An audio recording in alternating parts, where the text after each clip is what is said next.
Technological advancements have modernized financial transactions and revolutionized the way individuals pay for goods and services. While efforts are continually being made to simplify technology-powered payments for everyone, unfortunately, the modernization of commerce has brought its own set of challenges, chief of which are disputes. Now, according to recent reports, the banking industry lost 12.2 billion naira to electronic fraud in the first half of 2023, and about 35 billion naira in terms of fraud attempts that were recorded last year, out of which 14.3 billion naira was lost. The rise of e-commerce and online transactions has made fraudulent activity much more prominent, and fraudsters are exploiting the chargeback system, falsely claiming they didn't authorize or receive the purchased goods or services. And this imposes a further financial strain on merchants who then face chargeback fees, loss of revenues, and even damaged reputations. So how can blockchain come to the rescue? Joining me to look at how blockchain-powered payments can fix chargebacks in Nigeria is Wale Onawunmi. He's the co-founder and CTO of Zone, Africa's pioneering regulated blockchain network. Wale, welcome to Business Edge. Thank you for joining me. Yeah, thank you for having me. So let's first get into this idea of chargebacks. I think many of us understand what it is, but we didn't know there was an actual name for it. And the concept is quite multifaceted, and it varies from different regions of the world. In terms of how chargebacks work across the continent, particularly in Nigeria, quickly take us through that. Okay, like you said, chargeback is something pretty clear for most people. But in Nigeria and in continent, what we talk about when we talk about chargeback is the fact that when a customer feels like a customer is unsatisfied or is not able to get value for a transaction he has performed, then he is able to lodge a complaint with his bank to get his funds returned back from the merchant, right? Mm-hmm. That's a fundamental principle. And how this happens is, and it's simple case is you go to a grocery store and you make a payment, and then for some reason your account gets debited, but you don't get value because at the store, right, the merchant says on the terminal, transaction wasn't successful, but you already gotten debited. So in that kind of situation, the customer has to actually go back to his bank to get that money reversed, right? So you have that. But unfortunately, the other circumstances that are not just tied to system failures. You have circumstances where you make a payment online and the merchant was supposed to deliver the right good, but it made an error or something, and then you want to request your money gets returned back for that reason. The other two types are more on the fraudulent side, right? Mm-hmm. Which is what we'll probably call friendly fraud, and you can call true fraud. But friendly fraud is the scenario in which a customer is actually asking for a refund after getting value, right? So this is basically somebody trying to game the system in order to get value for money for return for something that they got in value for. And then you have the actual traditional fraud that everybody's aware of, which is somebody has gotten a hold of your card details or something, and they are able to do a transaction of which you are not aware of. The key thing here is the cardholder is unaware of this and did not authorize, initiate the transaction, authorize it, right? And then that in turn now leads to a chargeback scenario where the merchant is approached, although the merchant has provided value, but the merchant is approached to sort of return that fund back. So that would be the last scenario, the fourth scenario, basically. Okay. So when we look at this, because as I said earlier, we're seeing technology make so much advancements in the financial landscape. It's making it easier for you to do your service or offer a service or pay for your good, whatever it is. But that ease that we see is the same ease that's making it easier for those involved in fraudulent activity. So what factors are making it difficult to stop chargeback fraud? What are the loopholes we've seen that are being exploited by those who are possibly engaged in either friendly fraud or true fraud? Okay, well, a couple of things, but the ones that stand out the most, especially in Nigeria and some parts of Africa, is just the infrastructure, the poor infrastructure that is on ground, right? In more developed parts of the world, these issues are more minimal, especially with regards to issues that come out of system failures, right? So the infrastructure, what they lead to, and I'll give you an example, what they lead to is because the infrastructure is not scalable, or is not able to achieve some level of scale, when there is the increased volume of the transactions within the network, it starts to fail. Now, what we've seen is bad actors tend to leverage these opportunities to flood the system with what we call friendly fraud, right? How does this work? Think of it like the system is already leading, the infrastructure challenge of the system is already leading to system failures, right? Which then in turn leads to what we call the legitimate chargeback.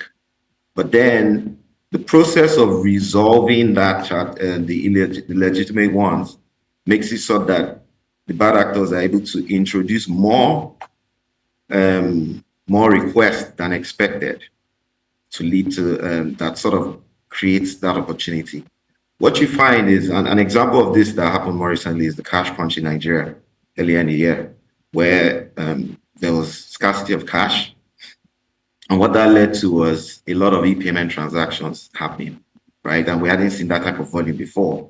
But the infrastructure that was available at that point wasn't able to cater for it, leading to a lot of breakage or system failures. And those system failures led to the need to actually return funds back to customers.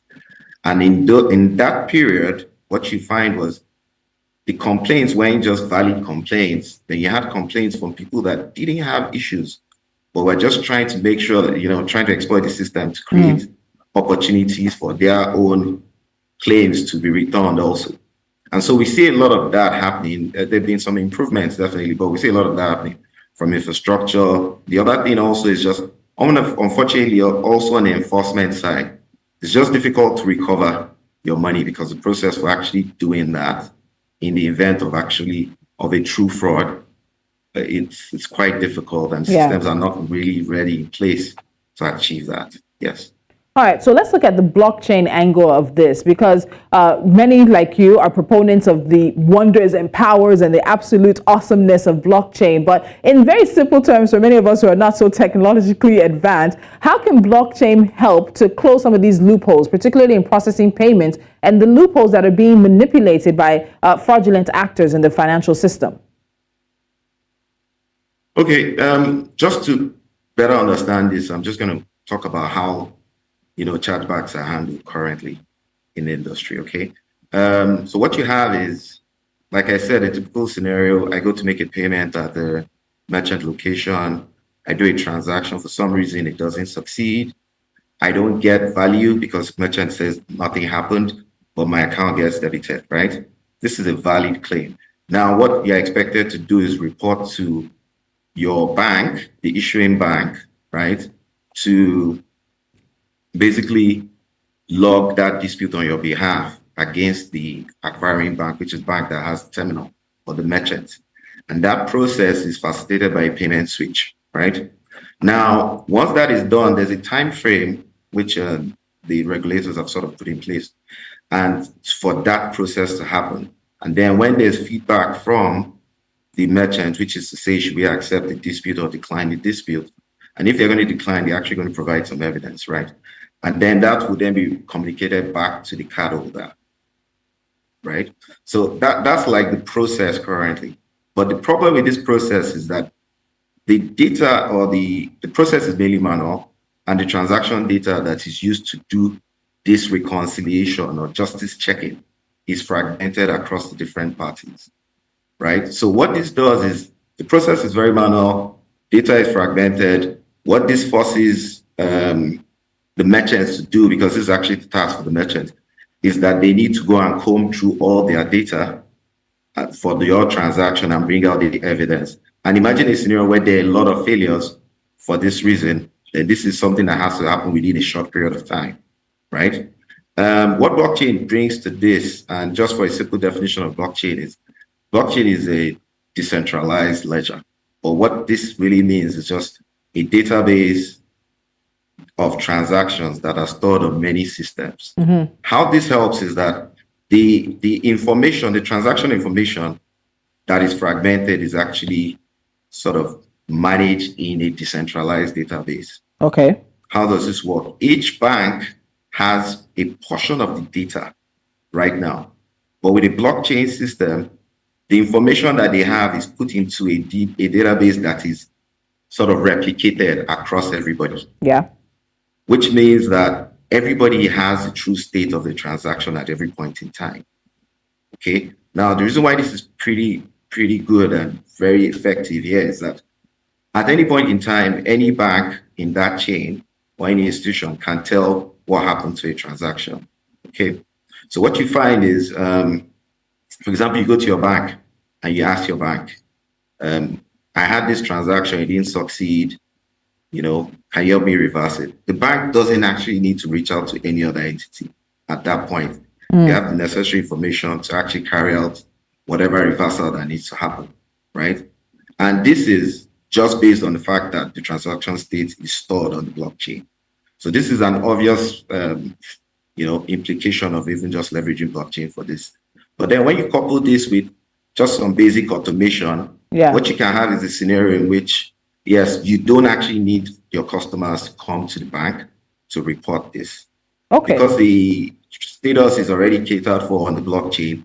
Blockchain has what we call smart contracts that are able to detect that there's an anomaly or there's inside a situation the system, which is system failing as a code. Yes, and just basically trigger a reconciliation. Okay. Wale, because of time, I quickly need to ask you this, because for many instances in applications, we are hearing about the potential of blockchain being applied to different things across the financial landscape. But people are still worried that we don't necessarily know all of what can be done with blockchain, and that in itself is concerning. But beyond that, are there any limitations or restrictions to how blockchain might be able to be used, and particularly in terms of finding a way to reduce or completely eradicate the issue of chargeback fraud? So, well, when we talk about limitations, again, blockchain is wonderful, especially in the application of solving some of these problems.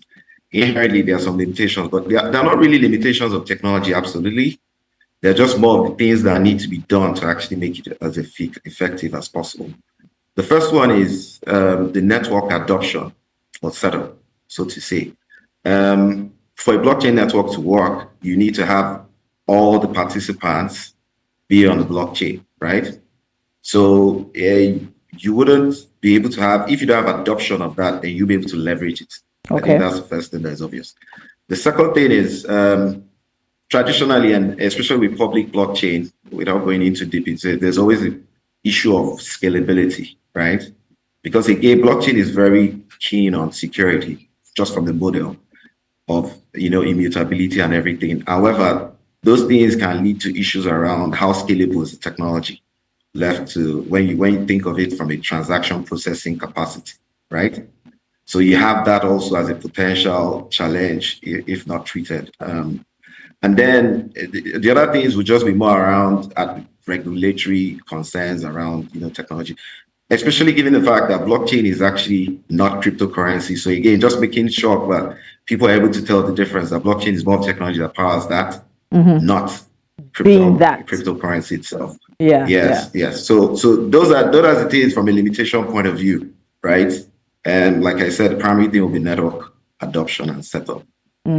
All right, so because of time, we can't go further, but just understanding that merchants, even customers, could have a way around some of these situations where we've seen the modernization and the ease of the financial system and transactions leading to an increase in fraudulent behavior is something of a positive, and definitely we'll be looking out to see what else is happening in the industry. Wale Onawunmi, co-founder and CTO of Zone, thank you so much for joining me.